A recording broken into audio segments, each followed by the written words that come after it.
समस्त कुमार नमस्कार। जय जगन्नाथ, जय माता रानी। मो ना धनेश्वर महांती। मो घर हूँ ओडिशार केन्दुझर जिला आटोडी ब्लॉक सड़ा पंचायत। मु विगत वर्ष है बेंगलोर रोचे। माँ तारिणी ओडिया सेवा ट्रस्ट नाम एक ट्रस्ट मोर टीम मेंबर को लेकिन मु बेंगलोर करी। लोक बेंगलोर बहुत हैरान हरकत होते मु बेंगलोर ये सब सहाय न कर पाई चिंता कली माँ तारिणी ना एक सेवा ट्रस्ट करने गली मो टीम मेंबर को लेकिन जिते गुड़ा आमर ओडिशा को डेड बॉडी आसूची हॉस्पिटल कार्य ब्लड डोनेट भाई आम विभिन्न प्रकार कार्य करुचु लोक सार पुनीत राजकुमार फोटो आम देखु निश्चित मुझे पुनीत राजकुमार फोटोटी ये आम लगे जेहेतु कर्नाटक आम अच्छु प्रवासी हिसाब से कर्नाटक अच्छु जेहेतु कर्नाटक सम्मान दौर इज्जत दौर माटी रही आमर आम इज्जत दबु बोली कर्तव्य मिलू तेणुक आम फोटोटी रखीचु।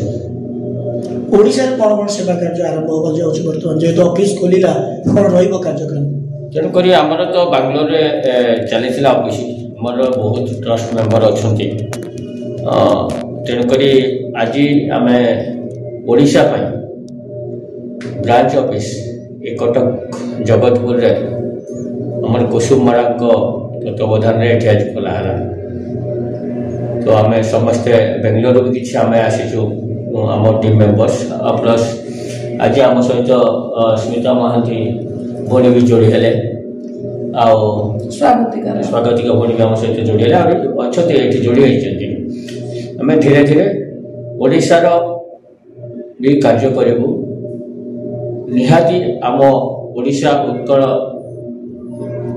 जो अच्छी आम तार टेक रखू कही गोटे कथा बेंगलोर रे मु अच्छी फाउंडर अच्छी माँ तारिणी ओडिया सेवा ट्रस्ट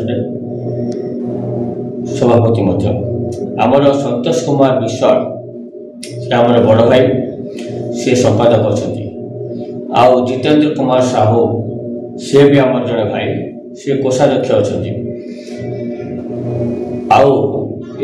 कटक रे घर ताकर ये नदीर आर पटे ना हूँ कुमार मोहंती सर से भी आमर बांग्लोर उपदेष्टा अच्छा आमर माँ तारिणी ओडिया सेवा ट्रस्ट बेंगलोर आमर कोर कमिटी भी अच्छा सौरभ कुमार आउ रामचंद्र बारिक एठी आमे जो आज ऑफिस उद्घाटन कलु कटक रे या रहिले कुसुमंजलि दास रहिले उपदेष्टा दीपक कुमार त्रिपाठी रहिले उपसभापति स्मिता महांती रहिले सह संपादिका एमती आम तो एवं स्टार्ट है ओडिशा रे धीरे धीरे आम कार्य केमी आम स्टाफ कमी लोक पाखे सेवा पहुँचाऊँच केमी लोक पाखे छिड़ा होती आम तर्जमा कर आग को आम बढ़ेबू।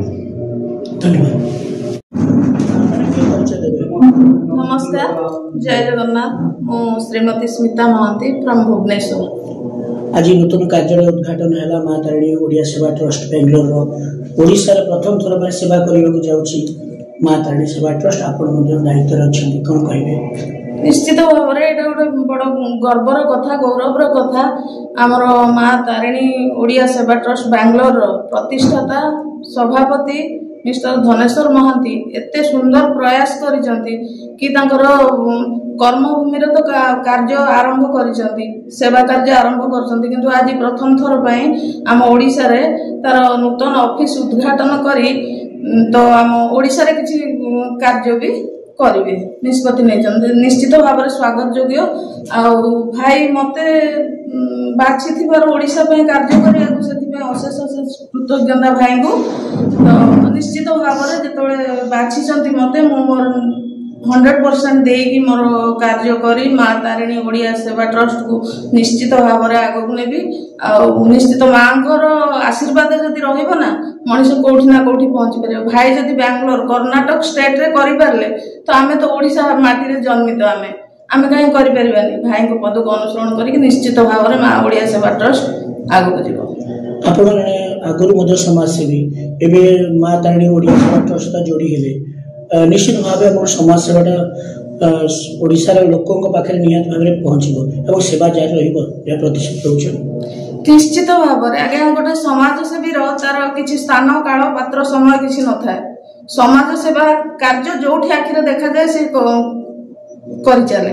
ତ ମୋତେ ଆଜି ଯେହେତୁ ମା ତାରିଣୀ ସେବା ଟ୍ରଷ୍ଟରେ ସୁଯୋଗ ମିଳିଛି, ମୁଁ ମା ତାରିଣୀ ନୁହଁ ଅନେକ ସଂଗଠନରେ ଅଛି, କିନ୍ତୁ ଆଜି ଯେହେତୁ ମୋତେ ମା ତାରିଣୀ ସେବା ଟ୍ରଷ୍ଟ ମୋତେ ଉଚିତ ମନେ କରିକି ମୋତେ ଦାୟିତ୍ୱ ଦେଇକି ସେ କାର୍ଯ୍ୟକୁ ତ୍ୱରାନ୍ୱିତ କରିବା ପାଇଁ ସମ୍ପାଦନ କରିଛନ୍ତି ମିଷ୍ଟର ଧନେଶ୍ୱର ମହାନ୍ତି। ମୁଁ ନିଶ୍ଚିତ ଭାବରେ ତାଙ୍କ କାର୍ଯ୍ୟକୁ ତ୍ୱରାନ୍ୱିତ କରିବି ଆଉ ଓଡ଼ିଶାରେ ନିଶ୍ଚିତ ଭାବରେ ମା ତାରିଣୀ ସେବା ଟ୍ରଷ୍ଟ ସୁନାମ ଧନ୍ୟ ଅର୍ଜନ କରିବ।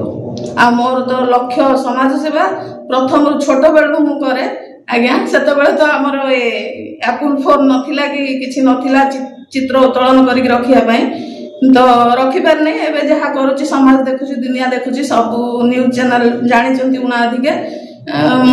ଆଉ ଗୋଟେ ଟ୍ରଷ୍ଟରେ ମୋର ଗୁରୁ ଅଛନ୍ତି ତାଙ୍କ ମାଧ୍ୟମରେ କରିଥିଲି। ଗୁରୁ ନିନ୍ଦା ତ ମୁଁ କରିବିନି କଦାପି, କିନ୍ତୁ ଯେଉଁ କାର୍ଯ୍ୟ କରିବା ପାଇଁ ସୁଯୋଗ ଆସୁଛି ତାକୁ ବି ଛାଡ଼ି ପାରିବିନି। ସମାଜ ସେବାରେ ଯେତେବେଳେ ନିଜକୁ ନିୟୋଜିତ କରିଛି ମୋତେ ଯେକୌଣସି ଟ୍ରଷ୍ଟ ଯୋଉଠୁ ନା ଯୋଉଠୁ ଯୋଉ କାମ ଆସୁ ମୁଁ କରିବା ପାଇଁ ଗୋଟେ ସଂଗଠନ ନୁହଁ, ସମାଜସେବୀର ଗୋଟିଏ ସଂଗଠନ ନଥାଏ ଆଜ୍ଞା।